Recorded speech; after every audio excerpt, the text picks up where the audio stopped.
ভিডিওটি বেশ কিছুদিন আগে করা।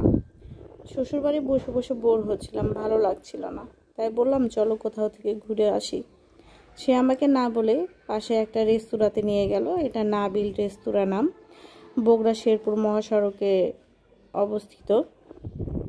তো যাই হোক, সেখানে গেলাম, যার পরে বেশ ভালো লাগতেছিল। এটা আমি ফার্স্ট টাইমে গিয়েছিলাম। অনেক সুন্দর করেছে, গার্ডেনিংগুলো খুব ভালো হয়েছে।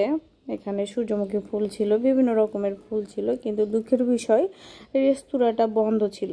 আমি তাকে ক্যামেরা বন্দি করছিলাম, সে আমাকে ক্যামেরা বন্দি করছিল। খুব ভালোই লাগতেছিল সময়টা। বিকালে গিয়েছিলাম ঘুরতে, তারপরে সেই প্রবেশ পথ দিয়ে ঢুকলাম, কিন্তু ওই যে বললাম বন্ধ ছিল, তাই আর ভিতরে ঢোকা হয়নি। তবে বাইরে থেকে দেখে মনে হলো বেশ আধুনিক এবং সুন্দর। বাড়ির পাশে এরকম একটা রেস্তোরাঁ কল্পনাই করা যায় না। যাই হোক, নেক্সট টাইমে যখন শ্বশুরবাড়িতে আমি যাব, অবশ্যই এই নাবিল হোটেলে যাব। আপনারা কারা কারা এই নাবিল রেস্তোরাঁতে গিয়েছিলেন কমেন্টে কিন্তু জানাবেন। আমার কিন্তু বেশ ভালোই লাগতেছিল বাহির দিয়ে ঘুরতে। বেশ অনেক মানুষ ছিল, আমি এবং আমার ছেলে ঘুরতেছিলাম।